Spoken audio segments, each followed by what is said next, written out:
In the beginning of entering the foster care system, the most difficult thing it was feeling lost and alone, and I didn't know what was going to go on the next day or the next day after that. Not being able to be around your parents, I think that was probably the hardest part. You have to deal with the sadness that comes with not living with your family. My personal experience is I don't have my mother or my father, so that's what I find the most challenging, not being with the people who you think you're supposed to be with. When you're going through high school, you're going to see a lot of your friends doing a lot of other stuff that you can't participate in. Always someone's paying for me or something like that, and I feel bad. I'm like, guys, I got the cash. I just can't spend it on this right now because I got to buy other stuff. You don't feel normal. I think there's also like a stigma.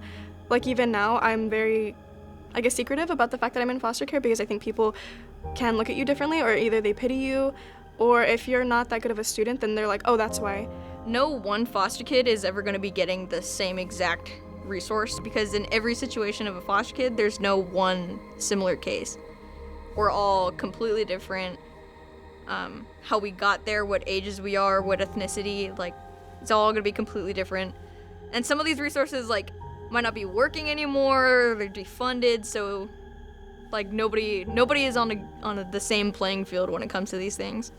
I was picked up from school and I just had like my backpack, and me and my sisters went to the office. We stayed there like almost the whole night, and then we all were like separated into different homes.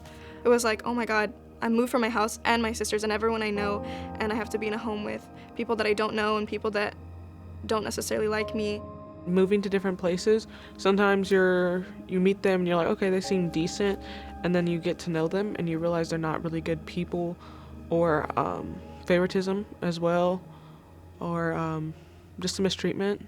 You're assigned a social worker, and for me, I had multiple different social workers. Like it was like, oh, I just kind of learned the name of one, and then it was like, oh, they're not on your case anymore. Like now you have a new person.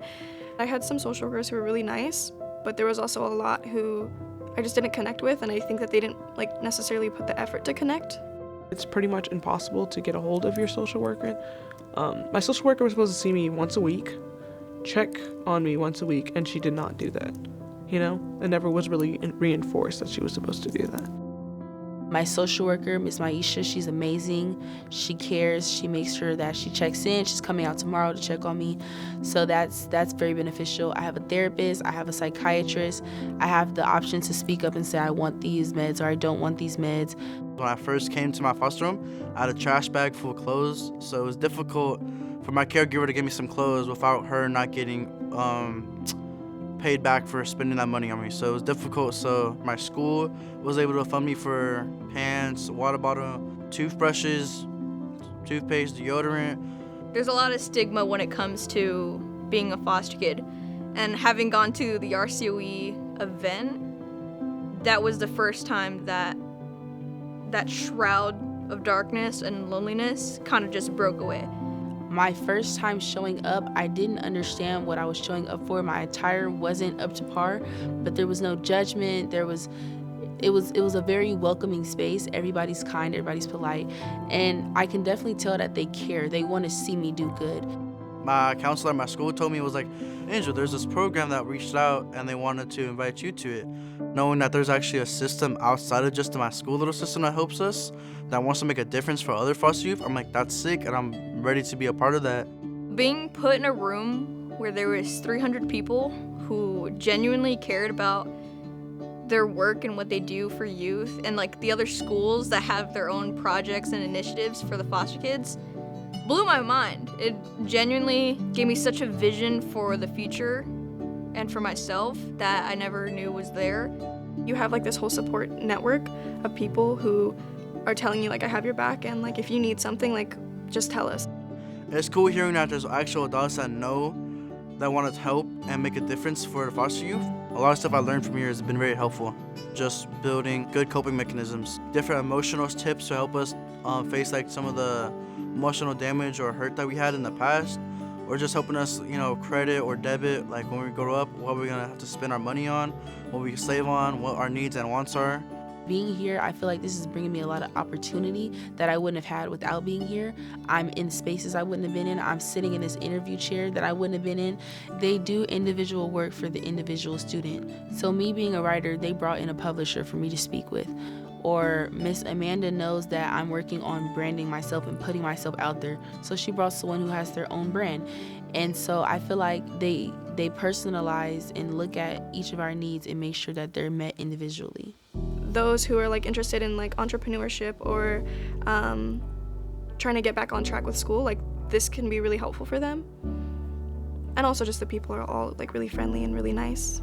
It's been amazing. I've been able to get work doing the speeches and things like that. I obviously get paid and everything, which is nice to have a boost. I'd also say that a lot of the speeches and things like that have given me more confidence and also make me realize that I can have more outside jobs. So when I graduate, I'm gonna have extra money saved over due to this program. I've continued to say yes to every opportunity that they've given me, and I continue to see the same people, the same faces, and the new faces that I meet equally as passionate on every project ever. I've not met a single person that isn't excited to do their job, which makes me as a foster kid like feel empowered. It makes me feel like things are working out. There's a lot of resources and it's genuinely made me a lot happier. If I ever needed to talk to any of them, they would always answer my emails immediately. I'd also say the connections I have with certain people and the program have made me very, very, very more at ease, more comfortable. We talk to each other about different things that we're all experiencing or things that are similar experiences, which gives us like more of a connection and a bond, I feel, which I feel has genuinely made a lot of us feel more at ease and feel less alone.